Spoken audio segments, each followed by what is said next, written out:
Most of us were trained to bury shame, to muscle through it, and to never let it show. But what if shame isn't a weakness to hide, but a signal we can actually learn from? This week on Better Physician Life, I'm talking with Dr. Will Bynum, associate professor at Duke and co founder of the Shame Lab, about how shame shows up in medicine and how facing it head on can make us stronger. Hey, everyone, and welcome to another episode of Better Physician Life. Thank you so much for being here today. We've got a lot to chat about with today's guest, so I'm going to jump right in. Today's guest is Dr. Will Bynum, an associate professor of family medicine at Duke University School of Medicine and a proud veteran of the U.S. Air Force. After earning his medical degree at the University of South Carolina and completing his residency in family medicine with the Air Force, he went on to pursue a PhD in health professions education in the Netherlands. His dissertation focused on shame in medical learners, and it was internationally recognized as the best doctoral dissertation by the Association of Medical Educators of Europe.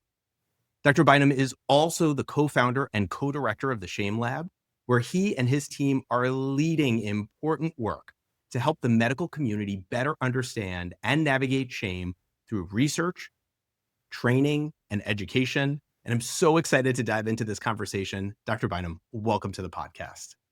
Thank you, Michael. I'm really glad to be here.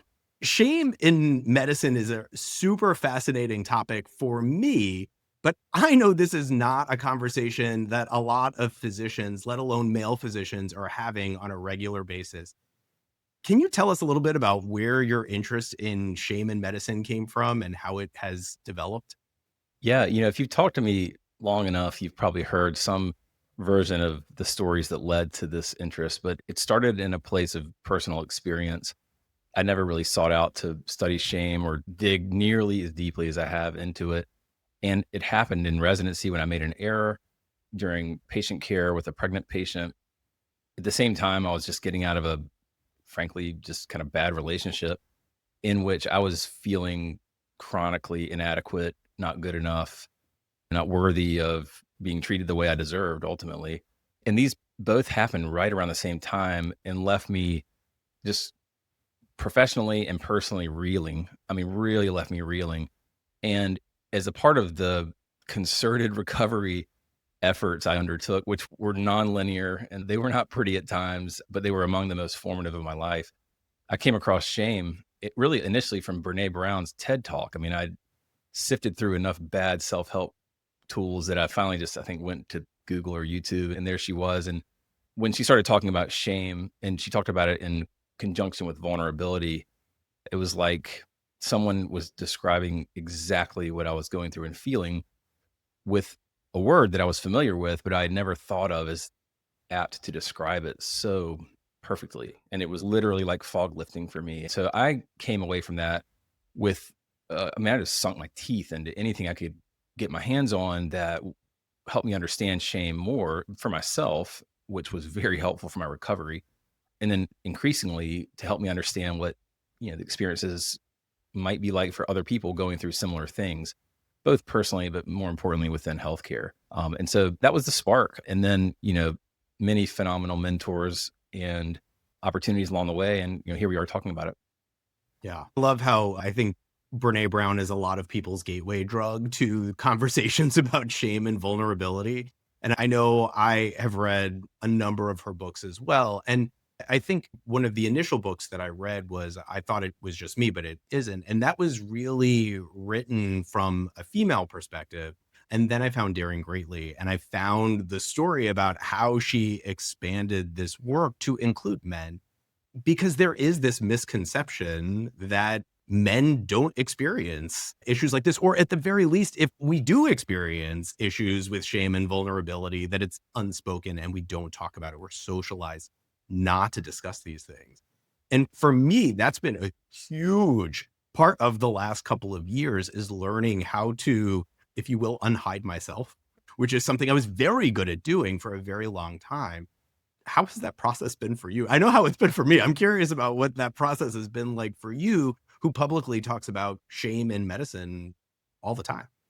Most of the time I feel like I'm just expressing, myself and being honest.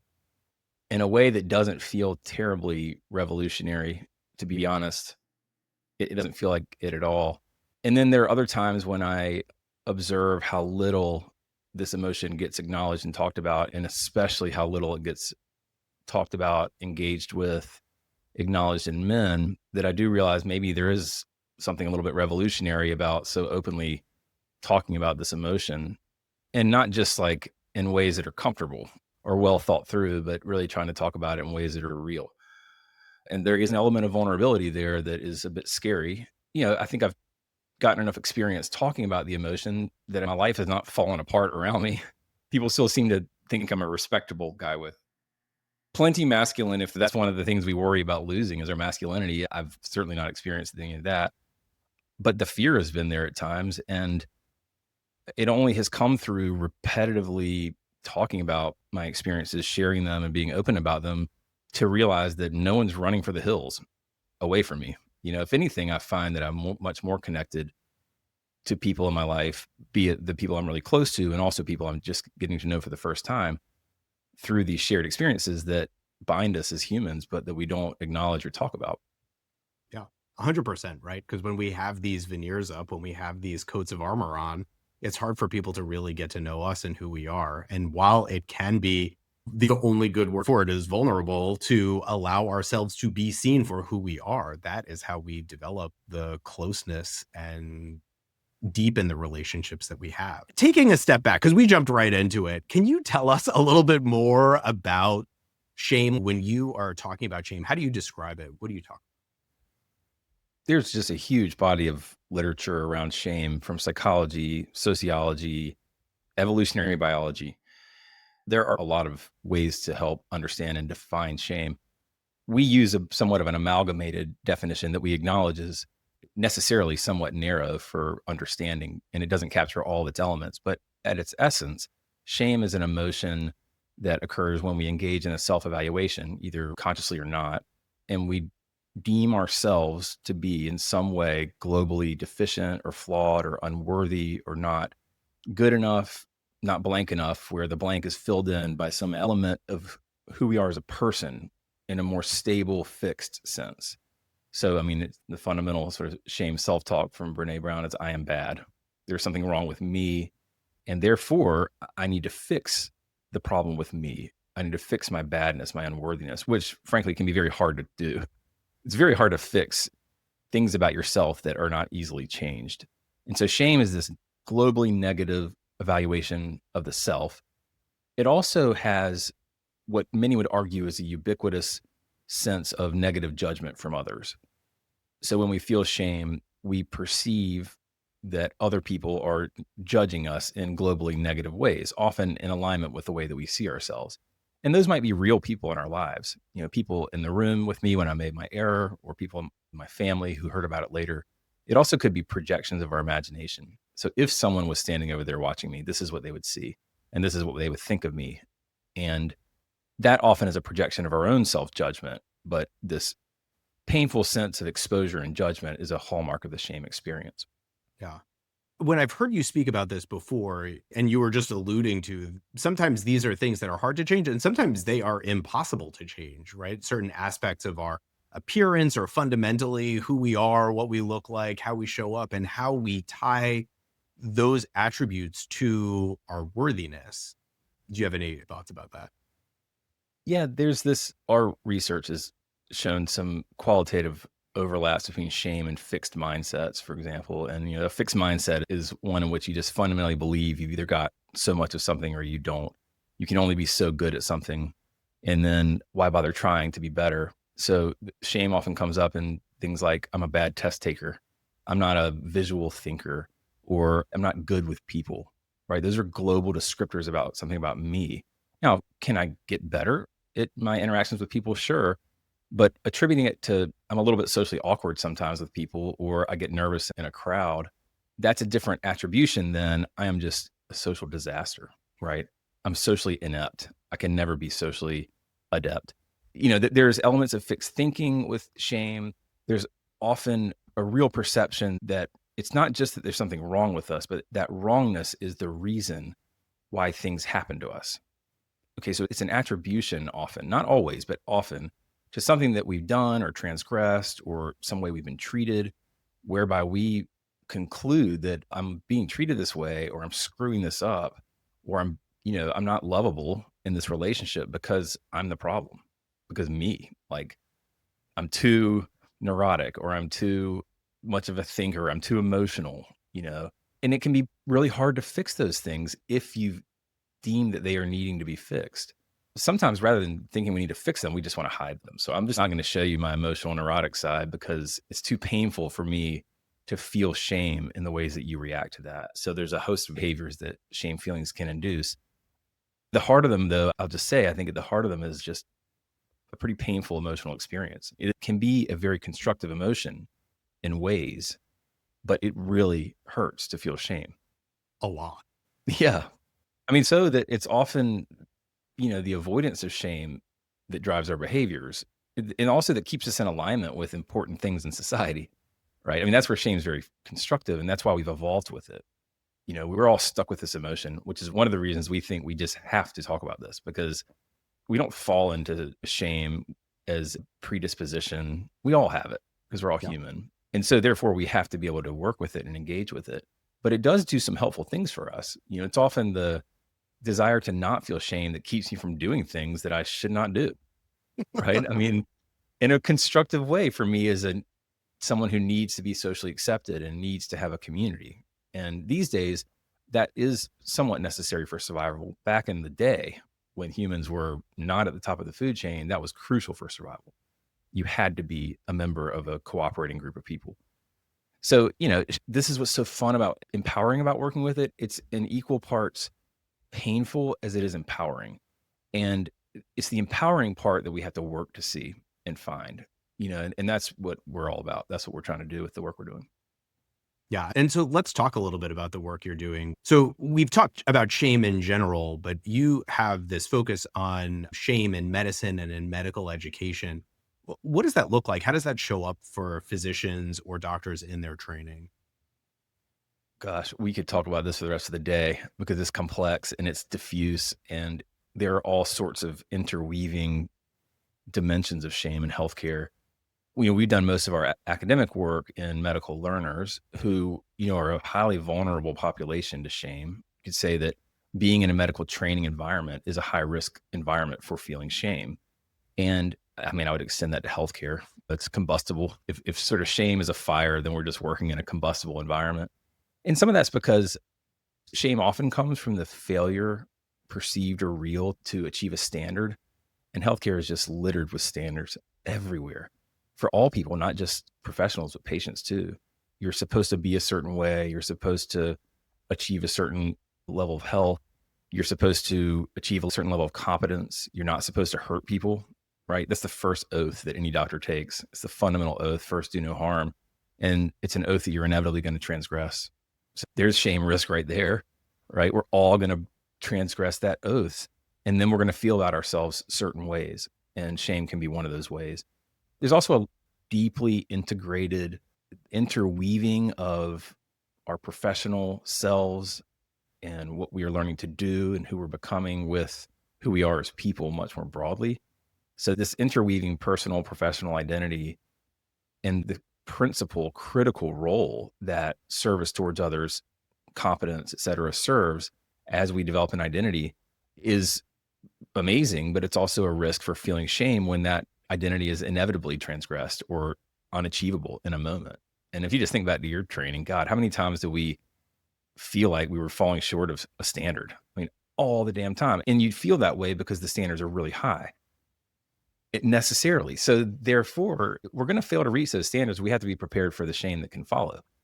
There's also just a lot of triggers for shame, not just patient care, medical errors, but the way we're treated by other people, the sense of exposure while we're learning and doing something that's very public in nature, God, malpractice, the public nature of that, and the punitive nature, judging nature. Also, just some of the culturated challenges, mistreatment and incivility, pimping or questioning with the purpose of humiliating. And then also, I would just say that there's pretty rigid hierarchies and power structures in healthcare that essentially across which shame can move very easily and insidiously. So In essence, I would say, Michael, I mean, I'm quite biased here and I have a lens that I look through a lot, if not all the time, of shame, but we're a very shame rich culture. And I don't say that in an entirely bad way. I think we have a lot of unresolved shame and shaming that we really need to get a grip on. But also, we have a lot of shame that comes naturally because we're just dedicated, devoted people who are error prone and striving for high achievement. And when you have that, shame is going to be a part of that experience, and that can be okay. Yeah. And you're completely right. The other area I think where shame comes up a lot is in asking for help, right? So in so many ways, it is normalized for physicians to not ask for help, whether it is personally or even when you're thinking in the context of work, right? When I call a consult or ask somebody else for help, what is the reception on the other side? I'm sure every emergency room physician out there who has to think about what it is to call a consulting physician and what is going to be the response of the person on the other side. Like that, even just asking that question can be an incredibly shaming experience. And I say that as a consultant who has been not always the best recipient of that request for help, right? And so this is something that we all fall prey to. And there's no getting this right 100% of the time, but there is raising awareness about how we show up with our colleagues. And I think that the way that medicine has been siloed and we have been separated has somewhat propagated this, right? Because if you are friends with the person who's calling you for help, you're going to respond in a way that is going to be a lot more pleasant and embracing. And of course, I'd love to come and help you. But when we've been siloed and we don't know each other anymore, right? And that is the reality of what healthcare has become over the 20 plus years since I graduated from medical school. And so it's really fascinating. Now, there's so much to say about all of this. I'll try to say it succinctly. The first thing that came to mind is that there's so much concern in healthcare among people about reputation and about the need to maintain reputation, which ultimately is tied to trustworthiness and being trusted to do certain things that are really hard to do. And that's important. And reputation is tied to that. I think reputation is also a crutch for many of us to generate a sense of personal security when we're all inherently massively insecure. Frankly, I've been talking about this lately, and I just think the more that I say it out loud, the more people are like, yeah, you're right. We're all pretty damn insecure. And some of that insecurity is completely understandable. Like, and that's just attached to the uncertainty of practicing medicine and the stakes that come with it and the need to be right all the time and the impossibility of that. And that just breeds some insecurity. And then you layer on that some of our personal insecurities. God, healthcare can really prey on those things because it is a pretty rigid system and it has a pretty rigid set of standards and ways of being, which are often captured under professionalism that frankly only apply to me and you as white men. If you really want to be honest about it, that they were developed in systems and in eras that were dominated by white men. And a lot of those professional standards still exclude the very unique, rich, diverse experiences of other people. And yet, by excluding them and at the same time demanding that they be assimilated into them, they drive a lot of pressure for people to change themselves, as opposed to providing the space for them to exist in these really authentic ways, which is a very vulnerable thing to do. There's the issue of insecurity, and a lot of that drives tribalism, I think. We find our camps of people, we find our specialty, that makes us feel worthy, like we belong. It might make us feel better than other people, just be honest. If you train for 5 more years than me as a primary care doctor, in some way, I could see how you might think you're better than me at certain things. Well, you are, but you might think that fundamentally you are better than me. And that's helpful if you're feeling insecure in other ways, or if you're being mistreated by other people. And so then I think we have this tendency to circle the wagons around our camp, and then other people become a threat to that, or at least they become an outsider to it. And rather than saying, oh man, here's this family medicine doctor who's struggling with this patient and needs my help. And yeah, this is pretty easy for me, but not for him. Rather than giving the chance for him to feel like I'm looking down on him through my tone of voice, etc., I'm going to try extra hard to make sure he feels supported. And that then comes down to how we talk to one another, the words we say, how we express ourselves. And we have massive problems with that in healthcare. It's really shameful, frankly, the way that we treat each other, all in the course of trying to help other people. So, shame is deeply embedded in all that. Shame itself is also a huge inhibitor to reaching out for help, especially when you're reaching out for help with your own shame or your own struggles, fearing that other people are going to see you the way you're seeing yourself or see you as weak. And I think this is really problematic for men. I think this one Oh, really gets us bad. for sure. Right. And in having these conversations, right, trying to normalize the experience. And I shared with you ahead of this recording that I stumbled upon this concept of shame. I knew the word, I understood the concept, and it took me some time to figure out how it applied to me and my medical education and my life in general and all of those things. And about 4 years ago, I wrote a blog post about shame in medicine.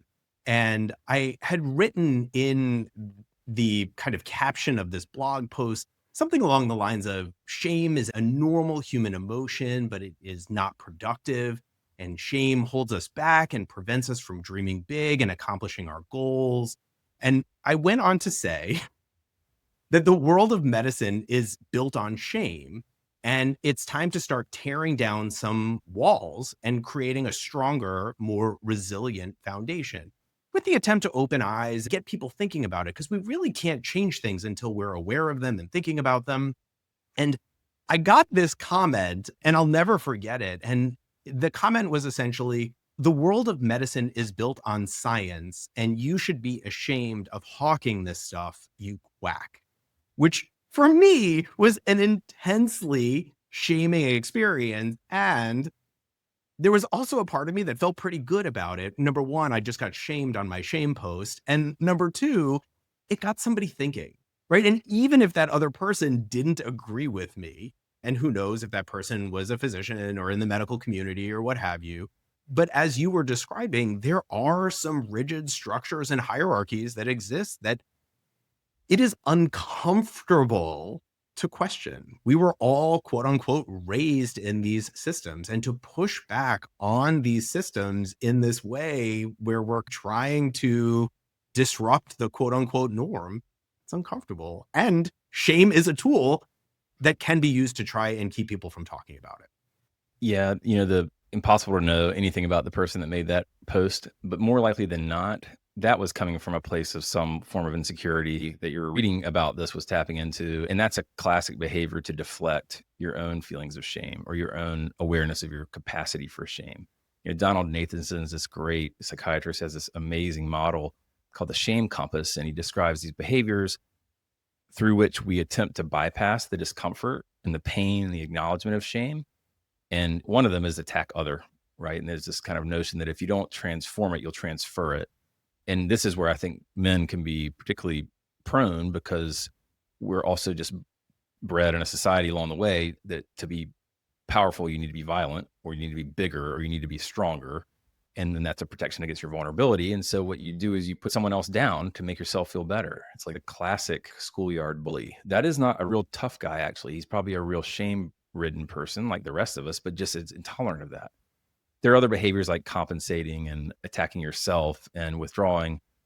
One thing we need to cultivate the ability to do is to be able to see when shame might be underlying some of those behaviors so that we can attend to the shame before we just get into a war with the person and put them down. And then suddenly all we're doing is just beating each other down when we really just need to be accepting each other more or understanding or humanizing ourselves. Shaming is a huge challenge and issue. And I think there's also a misguided notion that it's necessary. And it's necessary for creating a doctor, for example. I hear that all the time. People are just really hesitant to let go of the idea that if I don't shame you, you're not going to be as good of a doctor. That's a great debate and conversation to have. The other thing I just will say real quick is that when you talk about tearing down some of these pillars of healthcare, and honestly, shame is pedagogy is one of those pillars, rather than just going out with an axe and trying to chop it down from the top, what I really try to do is just get back to some of the fundamentals and then build from there. And one of those fundamentals is that we are all in an endeavor. We're in a profession that is ultimately for the benefit of other people. It's a humanistic profession, fundamentally. And so many of our behaviors and our cultures and the way we treat each other are in complete tension with that, right? How can we shame a learner and at the same time profess to deeply care about them in the way that we should as learners, right? How can we shame a patient and at the same time say that we deeply care about them? If we deeply care about people, we have to care about the ways they feel about themselves as a result of our interactions with them. And if we can recognize that our interactions with them can make them feel very poorly about themselves and enact some pretty detrimental behaviors, then we have to change the way we interact with them, right? Let's talk about this whole shaming and teaching thing from that perspective instead of just stop doing this. It's no good. It's a bad behavior, right? Which can sometimes provoke some pretty significant defensiveness. So I think a lot of this is we got to go back to basics. It's like kindergarten stuff. Like treat each other the way we want to be treated and let's work from there.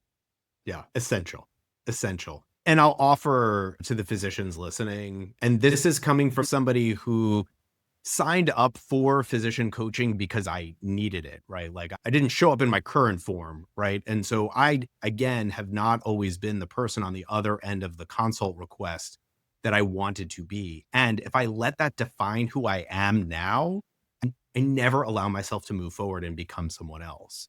And so it's okay that shame has been a part of how we were raised in medicine and even sometimes how we have behaved in medicine, and it doesn't have to define who we are moving forward. And that's why I think that the work you're doing is so important. And so I'm curious for the physicians, do you have any suggestions or strategies that help people to recognize and move through their shame experiences? Yeah, I'll answer that. I'm going to make one quick point to what you made that's really important. We have to acknowledge the systems and the nature of the work we do are make it very hard to not ever shame anybody, and especially accidentally. We all have our days and we get frustrated, and we do need to transfer our frustration sometimes and even our shame. We're just humans and we're working in hard environments. I certainly would not want us to feel destructive shame as we recognize ourselves as shamers or having shamed, right? If we feel bad about that, we need to transition that feeling. And this is maybe one of the strategies for managing shame across the board.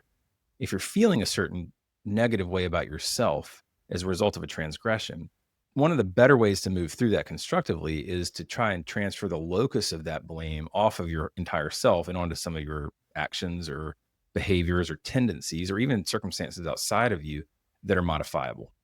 Okay, so if I'm a person that consciously or not thinks that shaming people is a good way to get them to grow and learn, and I start to realize that that might actually be on the whole a negative, experience for someone, a detrimental, destructive experience for someone, and I start to feel badly about myself and see myself as a shamer.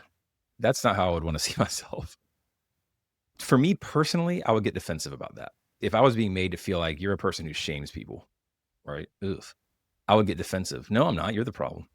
Like, no, it's these learners. They're so sensitive today. Or just medicine's so easy. It's not me, it's them. That's not constructive. What we need to be able to do is say, okay, I don't see myself as a shamer or a shaming person, but I see myself as someone that's using a certain approach right now that might be ineffective.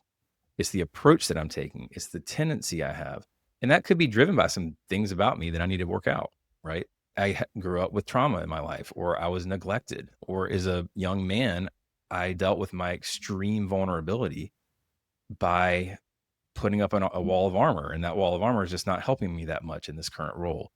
We might have to attach those behaviors to deeper things about ourselves. But the goal there is to attach them with greater understanding and awareness so that we can change the behavior, not change the person. And in so doing, as we do change those behaviors, we give ourselves new ways of knowing ourselves, new ways of experiencing ourselves that help us build healthier self concepts. And then all the while, we always carry with us the things that have made us feel shame forever. You can't just undo the things you do that make you feel bad about yourself. You just have to kind of develop new ways of understanding them, relating to them, and even owning them, but then compartmentalizing and learning from them so that we can be better in the future. And that's what this is all about, man. All of us, the vast majority of us in healthcare just want to be better for the people in our lives. And that's another reason why we need to be maximally supportive of each other, as we all do that hard work. Yeah. And you bring up excellent points here, which a lot of this stuff is so embedded in how we were raised and who we are and our experiences throughout our lives. And I just want to offer, you don't have to go to therapy for years and unpack all of the childhood traumas unless you want to in order to make effective changes in who you are and how you show up at work, right? Like there are ways of showing up differently that don't require years and years in therapy. Not disparaging therapy. Therapy is great. And you can do it if you choose to. It's not a requirement for working through how are we showing up at work? How is shame playing a role? And how can I show up as the physician and person I genuinely want to be? I know for me, the shaming response was common for me when I was feeling overwhelmed, when the 20th consult of the day had rolled in and I didn't know how it was all going to get done. And I was by myself and I didn't have any help and all of those things. That the more frustrated I got when the next consult rolled in and I progressively unpleasant. And there are ways to work through that that don't require tearing down the person on the other end of the phone. And I learned how to do that. And again, I'm not perfect at it, right? It doesn't work out every time, but we can be better if we want to be. Yeah, I'll build on that and back to your earlier question about what are some things we can do to engage with shame. And this can be supported by a therapist. And these are things you can do right away. They require some work and attention, though, I will say. A few of the things we're learning about the ways that our brains work and what they tell us about ourselves and how we feel about ourselves that are really helping to identify some of these strategies are things like when we feel shame, we are often concluding things about ourselves, feeling things about ourselves that are based on unexamined assumptions operating as facts. Okay, so in other places in psychology, these might be called cognitive distortions, but they're unexamined assumptions operating as facts. So, for example, I get to the end of a brutal clinic and I'm an hour behind and I hadn't written any of my notes and I'm barely hanging on. I go into the physician workroom and I'm like, no one else would have had a hard time with this. What's wrong with me? Look at everybody else. Everybody's pretty chill in here and I'm falling apart. That is an unexamined assumption that frankly is dead wrong most of the time. Everyone's struggling. Everybody's having a hard day. And we just are really good at hiding the struggle. Right? So there's a lot of impression management that doesn't let us see the struggle. And that can then give weight to the assumption. But the assumption is unfounded. And so if we are operationalizing unfounded assumptions, then one of the strategies is to examine those assumptions. Is that really true? Like, is it really true that I'm the only person that failed this test? Probably not. Is it really true that I'm the only one that's struggling with this? No. I mean, we do this with working with med students. One of the things they'll say is a big barrier to feeling shame is that they feel shame about feeling shame and that they're the only one that could be feeling that way. And then we'll do an anonymous poll everywhere and we'll say, who has felt shame in the course of their education here? And it's 90 to 100% of the time. So that right there, like anytime you think you're alone in feeling this, it's false. That's not a fact. It's an assumption. So really cultivating the ability to examine those assumptions. And there are some good strategies from CBT and other frameworks from psychology that can help. The second is to go from a place of internally oriented distress to a posture that's more externally oriented. And that can take the form of just finding the courage to ask for help, having the people to whom you can go to ask for help. But it also could be that you try to just shift the locus of your own attention and self-centeredness, frankly, off of you and your distress and all the things that make you unworthy and bad and onto the ways that your behaviors are affecting other people or towards people that might be able to help you process through some of those thoughts, examine those assumptions. So it's going from a place of isolation and sort of rumination into one that at least opens the door for interaction with other people and the consideration of how are my actions affecting other people. And then a third is just self-kindness, self-compassion.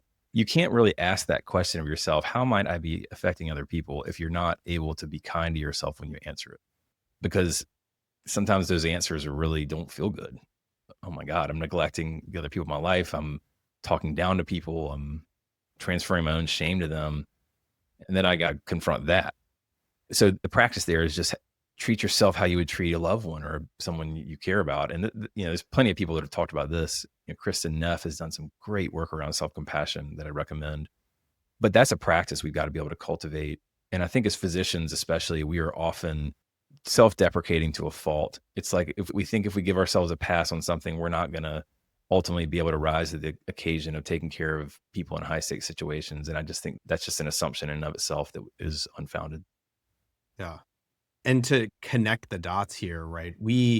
Belonging is so important to us fundamentally. And this feeling of shame, which threatens our connectivity to other people, it's why we try to keep it hidden. It's why we don't want to talk about it at the end of this clinic when you're like, oh, it's just me. Everybody else is doing great. And why can't I keep up?